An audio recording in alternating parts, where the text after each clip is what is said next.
नमस्ते हजुरहरुलाई स्वागत छ मेरो सञ्जिला श्रेष्ठ युट्युब च्यानलमा।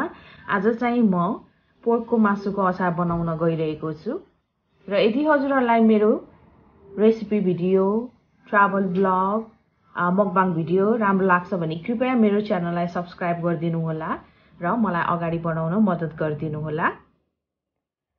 हामीलाई चाहिने सामग्रीहरू छन् यो पोर्कको मासु, हजुरहरुले चाहिँ जुनै पनि फल मासु लिन सक्नुहुन्छ। धुलो खोर्सानी, बेसार, नुन, तेल,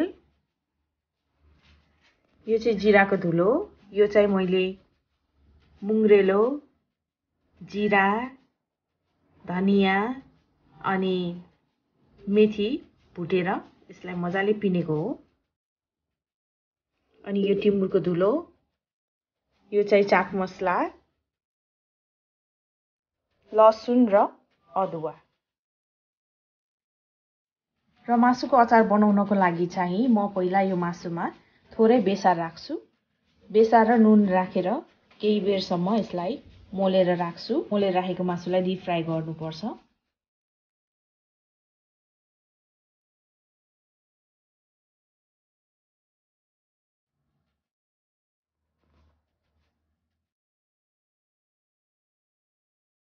यसमा थोरै नुन पनि राख्दैछु। करिब सानो चिया चम्चाको 1 चम्चा।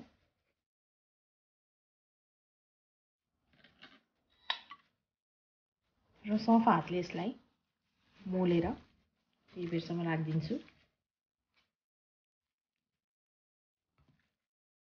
अब यसरी मोलेको मासुलाई चाहिँ 10 मिनेट जति म त्यतिकै राख्छु। हजुरहरुले 1 घण्टा जति पनि राख्न सक्नुहुन्छ।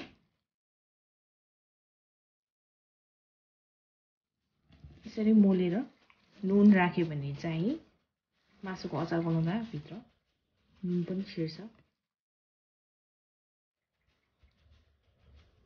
अब म ग्यास अन गर्दैछु। अब यो कराई तातिसक्यो। यसमा चाहिँ म तेल हाल्दैछु।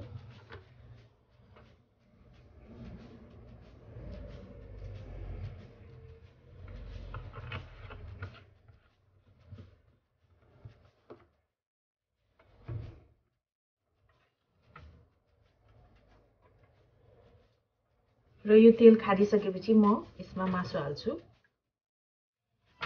अब यो तेल तातिन थालेको छ र अब चाहिँ म यो मासु हाल्दैछु।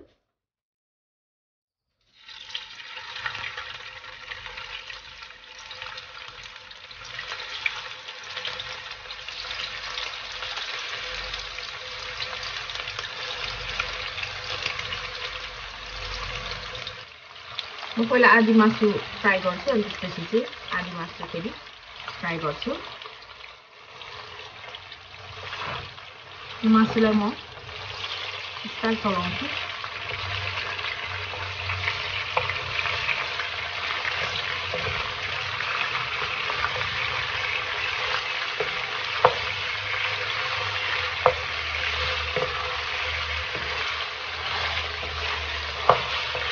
यो मासुलाई चाहिँ रातो हुने गरी एकदमै मजाको सुकुटी जस्तो गरेर फ्राई गर्यो भने धेरै समयको लागि अचार राख्न सकिन्छ।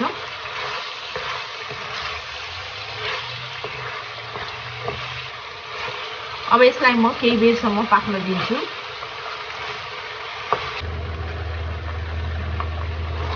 यसलाई समय-समयमा चलाइराख्नुपर्छ।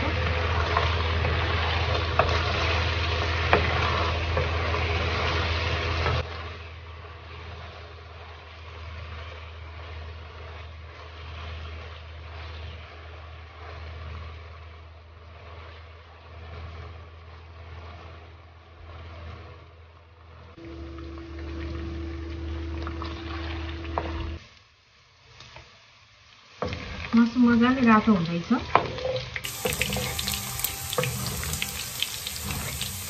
यसरी खराएर बनाएको मासु चाहिँ एकदमै धेरै समयसम्म हामीले राख्न मिल्छ। त्यो भएको भएर म खराउँदैछु। मजाको रातो भइसक्यो र बाँकी मासुलाई पनि म यसरी नै खराउँछु र अन्तिममा चाहिँ मरमसला हालेर यसलाई फेरि एकचोटि फ्राई गर्छु। त्यसमा लसुन अदुवा चाट मसला सिमुलको धुलो जिराको धुलो अनि मैले बनाएको कलौंजी त्यसलाई चाहिँ मुङ्ग्रेलो पनि भनिन्छ। त्यसमा मैले मुङ्ग्रेलोको धुलो अनि गेरा जिरा मेथी हालेर त्यसलाई भुटेर राखेको छु। अब यसरी खलेको मासु म एउटा बोलमा झिकेर राख्दैछु र बाँकी भएको मासुलाई फेरि हाल्छु।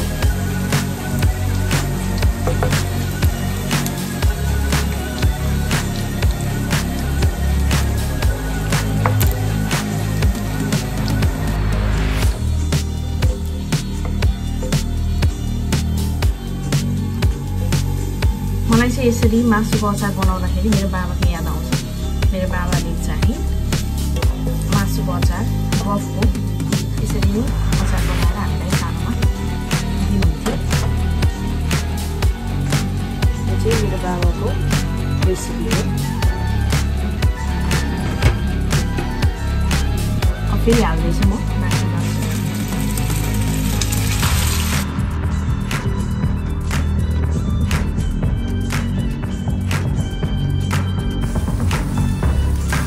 यो बाँकी मासु पनि मजाको गरिसक्यो। यसलाई पनि म बोलमा हाल्दैछु। हजुरहरूले चाहिँ जुनै पनि मासु प्रयोग गर्न सक्नुहुन्छ। मसँग चाहिँ पोर्क अभाइलेबल थियो। हजुरहरूले बिफ खानुहुन्छ भने बिफ, चिकन खानुहुन्छ भने चिकन, मटन खानुहुन्छ भने मटन होइन। अस्ट्रेलियामा चाहिँ बफ चाहिँ पाउन अलिक मुस्किल जस्तो लाग्यो।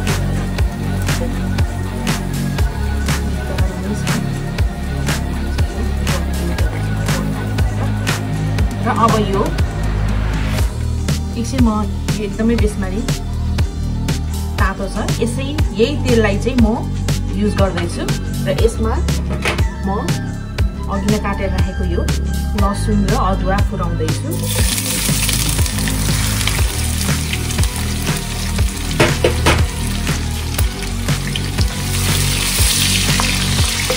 हजुरहरूले ग्यासको फ्लेम चाहिँ लो गरेर भुट्नु भए पनि हुन्छ।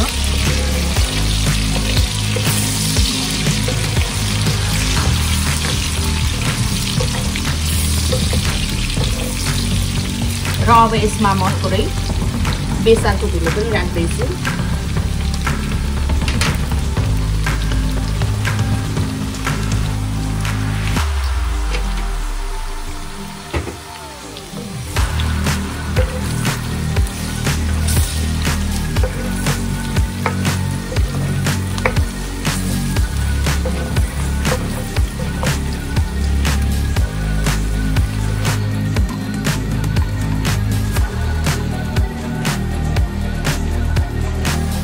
अदुवा र लसुन पनि मजाले खरिँदैछ।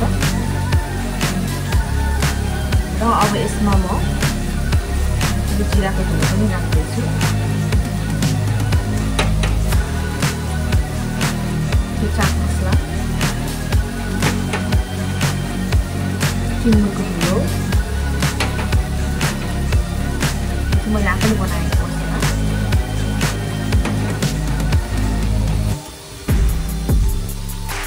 ठुलो खोर्सानी हजुरहरूलाई कति खान मन लाग्छ त्यही अनुसार स्पाइसी बनाउँछु।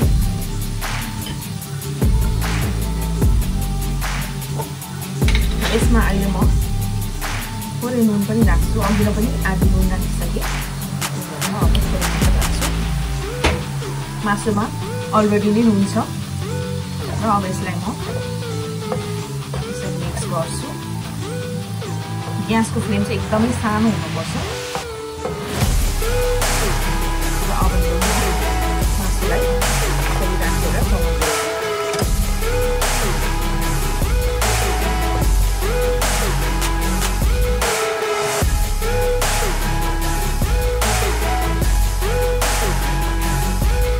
यसरी मजाको अचार बनिसक्यो। अब यसलाई चाहिँ म केही बेर बाउलमा राखेर चिसो हुन दिन्छु अनि सिसाको जारमा राख्छु। मलाई आशा छ हजुरहरूलाई यो मासुको अचारको रेसिपी भिडियो राम्रो लाग्यो होला र यदि हजुरहरूलाई मेरो यसरी नै रेसिपी भिडियो अनि अन्य भिडियो राम्रो लाग्छ भने कृपया मेरो च्यानललाई सब्स्क्राइब गरिदिनु होला। म फेरि अन्य भिडियोका साथ पछि आउनेछु। हस्त धन्यवाद। Bye bye.